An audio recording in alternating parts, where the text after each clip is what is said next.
तनु परिहरि रघुवर विरह, राव गयऊं सुरधाम। राम हा रघुनंदन। दशरथ जी राम राम कहते हुए और अपने प्राणों को विसर्जित कर देते हैं। दशरथ जी के प्राण निकल गए। किसके वियोग में? राम के वियोग में। दशरथ जी का मरण हमें क्या सिखाता है कि संसार की कितनी भी सुख सुविधाएं क्यों ना हो, पर राम के बिना जीवन कोई जीवन नहीं है। भगवान नहीं तो इस जीवन का क्या अर्थ है? संसार का सुख कितना भी हो, पर राम ना हो तो प्रभु आपके बिना हम कैसे जिएं? दशरथ जी महाराज अपने प्राणों को विसर्जित करते हैं और गोस्वामी जी कहते हैं, जियन मरण फल दशरथ पावा, अंड अनेक अमल जसु छावा, जियत राम विदु बदनु निहारा, राम विरह करी मरनु सवारा। दशरथ जी ने 6 बार राम कहा। लोग कहते हैं कि एक बार कोई भगवान का नाम ले ले तो उसका मोक्ष हो जाता है। तो दशरथ जी ने 6 बार नाम लिया, तो दशरथ जी का मोक्ष क्यों नहीं हुआ? वो सुरलोक क्यों गए? अरे भैया, सुरलोक इसलिए गए क्योंकि अभी दशरथ जी को वापस आना था। मोक्ष के बाद आना जाना नहीं रह जाता ना, आना था, इसलिए सुरलोक में भेज दिया कि जाओ अपना आनंद से रहो, जब रावण मर जाएगा तो वापस भी आना पड़ेगा। दशरथ जी को 2000 साल की उम्र राम को देने के लिए, इसलिए सुरलोक भेजा है। बेल पहि विकल दास अरुदासी, घर घर रुदन करहि पुरवासी। दशरथ जी के जाने पर पूरा नगर रो रहा है, सारे नगर के लोग रो रहे हैं कि तभी तेल नाव भरी नृप तनु राखा। एक बर्तन में, नाव में तेल भर करके दशरथ जी महाराज को रखा गया और वशिष्ठ जी ने कहा, जाओ तेजी से जाना और भरत और शत्रुघ्न को ननिहाल से वापस लेकर आना। अभी भारत जी के बिना ये सारी घटना घट गई, राम जी का वनवास और श्री दशरथ जी की मृत्यु। अब भरत जी के पास पहुंचे, सेना मंत्रियों ने बताया, श्री गुरु जी ने बुलाया है, इमरजेंसी है, चलिए। बैठे रथ पर जैसे थे, अच्छा उन्हें बड़ा अपशगुन हो रहा था श्री भरत जी को कि कुछ गड़बड़ हो रहा है। जब भरत जी महाराज अयोध्या आए तो पहली बार भरत जी ने ऐसी अयोध्या देखी, बिल्कुल शांत, किसी के घर में कोई शोर नहीं, बच्चों का खेलना कूदना कहीं नजर नहीं आया, पशु पक्षी भी रोते हुए नजर आए। भरत जी समझ गए कोई बहुत बड़ी अनहोनी अयोध्या में घट गई है। कौन बताएगा? सबसे पूछ रहे हैं, सेनापति बताओ क्या हुआ? कोई नहीं बताया। भरत जी सीधा अपनी मां के पास गए। मां मीन्स मां कैकेयी। उन्हें पता था कि कैकेयी मां जरूर बताएंगी कि क्या घटना घटी अयोध्या में, ये सारे लोग हमसे नाराज क्यों हैं। जो भरत जी को देखता वो अपना मुंह फेर लेता, क्योंकि सबको यही लग रहा था कि राम के वनवास जाने में और दशरथ जी की मृत्यु होने में ये भरत जिम्मेदार है। तो भरत जी को कोई देखना पसंद नहीं कर रहा था, जो देखता मुंह घुमा के खड़ा हो जाए, कोई ना देखे। तो भरत जी को लगा कौन देखेगा, माँ देखेगी। माँ के पास गए और जैसे ही गए तो धन्य है कैकेयी माँ के पति मरा पड़ा है, बेटा वनवास गया। और जब भरत भैया आए तो आरती की थाल लेकर द्वार पर पहुंच गई। आरती उतारी है, मुस्कुरा रही है, कैकेयी माँ मुस्कुरा रही हैं और आरती उतार रही हैं। भरत जी ने कहा, माँ आप कुछ ज्यादा ही प्रसन्न नजर आ रही हैं। क्या हुआ? अयोध्या में तो मुझे मातम सा नजर आ रहा है, केवल आप ही मुझे मुस्कुराती हुई नजर आ रही हैं। कैकेयी माँ हंसती हुई बोली, बेटा भरत, खुशी का दिन आ गया है, इसलिए मैं प्रसन्न हूं। ये अयोध्या वासियों की खुशी कुछ और थी, पर मैंने पासा पलट दिया। मां, पासा पलट दिया? क्या किया आपने? तात बात में सकल समारी।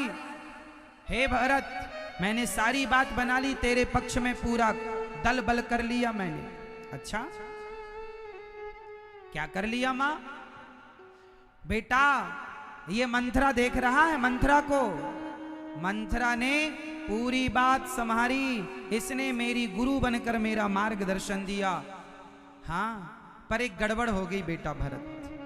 क्या गड़बड़ हो गई मां? बीच में तुम्हारे पिताजी चले गए। चले गए कहां?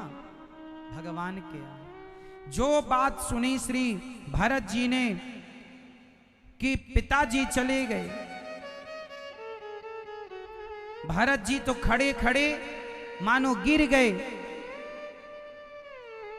संभाल कर खड़ा किया भरत जी को कैकेयी मां ने। मां, फिर क्या हुआ? बेटा सुनो, तुम्हारे पिता राम को राजा बना रहे थे। मुझे लगा कि राम राजा बन जाएगा तो फिर मेरे भरत को क्या मिलेगा, इसलिए मैंने 2 वरदान मांग लिए दशरथ जी से। एक वरदान में राम को वनवास भेज दिया 14 साल के लिए, और तुझे राजा बनाने के लिए दूसरा पहला वरदान मांगा, पर बीच में दशरथ जी चले गए। अब ऐसे कह रही है माता कैकेयी जैसे बहुत अच्छा काम माता कैकेयी ने किया हो। भरत जी सुन रहे थे, कैकेयी मां को देख रहे थे, मन ही मन सोच रहे थे, हे भगवान, मां तुमने मुझे जन्म देते ही मार क्यों नहीं दिया? सुनी सुठी सह में हूं राजकुमारू, पाके छत जनु लाग अचारू। संभाल कर श्री भरत जी ने कहा कि आपने मुझे मार क्यों नहीं दिया? आपकी जिह्वा पर कीड़े क्यों नहीं पड़ गए मां, जब आपने मुझे राजा बनाने के लिए और भैया राम को वनवास भेजने के लिए सोचा? अब तो भरत जी रो रहे हैं पछाड़ खा खा करके। मां, तुमने क्या किया? पेड़ की जड़ काट कर तुमने पत्तों को सींचना चाहा है। क्या ऐसा संभव है कि राम को वनवास भेजकर मैं खुश रह सकूं? मां, मेरी खुशी तो मेरे राम थे। कैकेयी, तुम्हारी बुद्धि भ्रष्ट हो गई। जिह्वा पर कीड़े क्यों नहीं पड़ गए जब तुमने राम को वनवास भेजा? आज से श्री भरत जी ने कैकेयी मां को मां कहना छोड़ दिया। तभी तक मंथरा आई, और मंथरा जब आई मुस्कुराती हुई हार वार पहनकर कैकेयी ने खूब सोना चांदी दे दिया। तो कुबड़ी चली आई लाठी टेकती हुई। शत्रुघ्न जी सुन रहे थे, सब झाड़ू उठाई और जो बजाना शुरू किया। लक्ष्मण जी श्री भरत जी ने शत्रुघ्न जी को समझाया कि कोई बात नहीं, अब किसे दोष दें, इस मंथरा का क्या कसूर?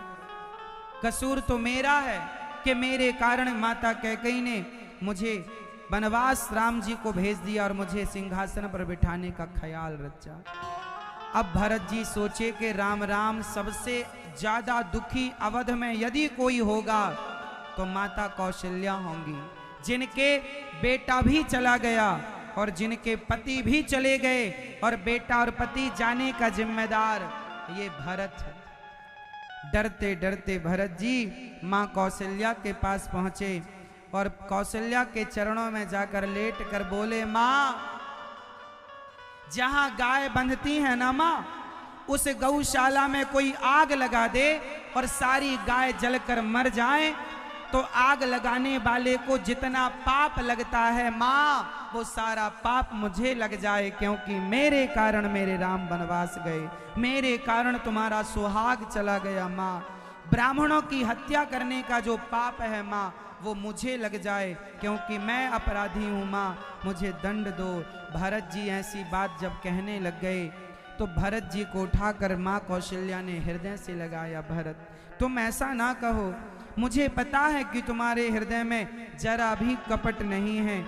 अब भरत जी कौशल्या माँ को बार बार देख रहे हैं पर कुछ बोल नहीं रहे। बोलने के लिए कैकेयी माँ ने कुछ छोड़ा ही नहीं।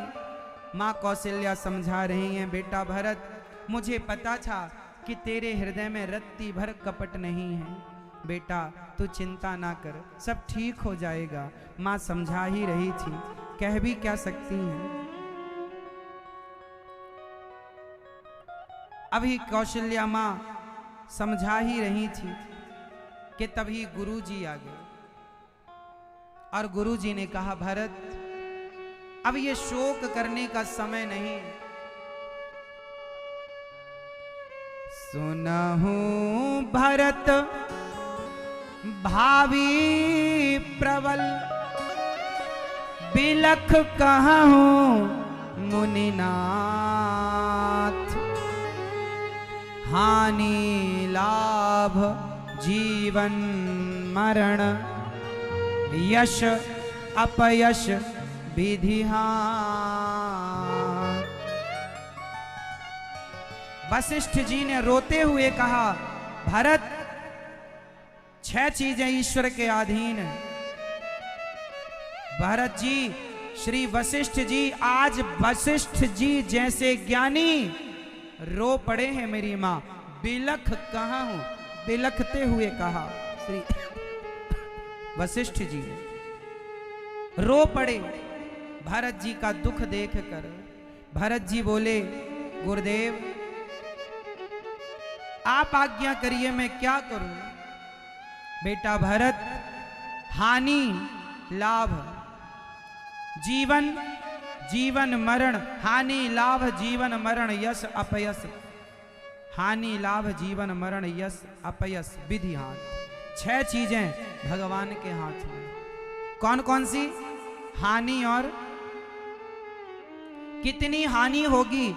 किसान का काम है खेत में बीज बोना, पानी डालना, खाद डालना। फसल कितनी आएगी किसान तय नहीं करता, ईश्वर तय करेंगे कि कितनी फसल आएगी। कर्म तुम्हारा, फल भगवान का।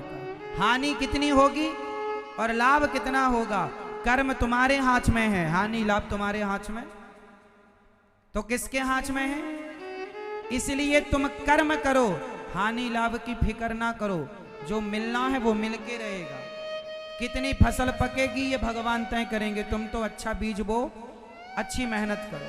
हानि लाभ जीवन मरण, आप लोग कब मरेंगे बताओ मैया, कब मरेंगे आप लोग? नहीं पता? हमें पता है आप लोग कब मरेंगे। हमें तो ये भी पता है कि हम कब मरेंगे। हम आप सबकी मृत्यु बता सकते हैं कि आप कब मरोगे। कहो तो बता दूं। हम अपनी भी बता सकते हैं और आपकी भी बता सकते हैं। कहो तो बताएं, बोलो बोलो। हाँ, सुनना चाहेंगे तो सुनो।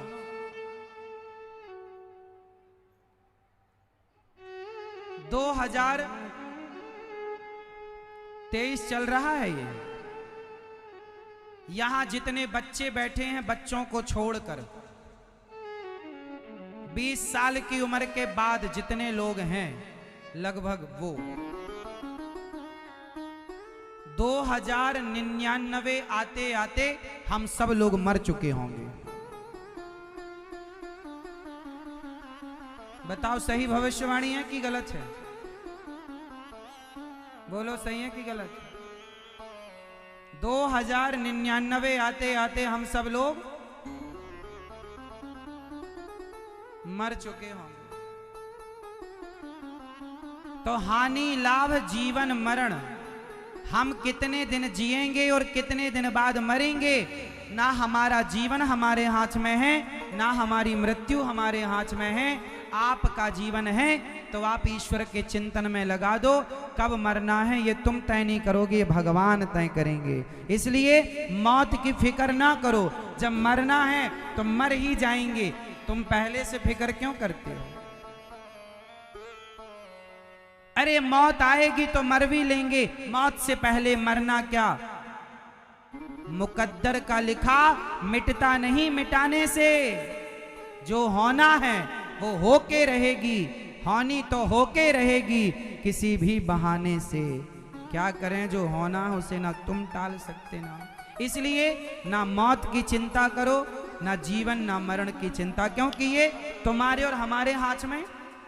हानि लाभ जीवन मरण, यश अपयश, आपका कितना नाम होगा और आप कितने बदनाम होंगे, ये यश और अपयश भी ईश्वर के हाथ में।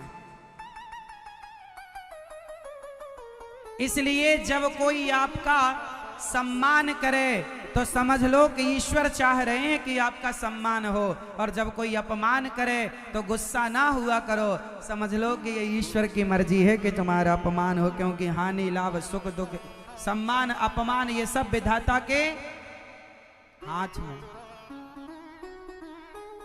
इसलिए 6 चीजों की चिंता छोड़ दो और आप इन 6 की ही ज्यादा चिंता करते हैं, पैसे की, सम्मान की, जिंदगी की।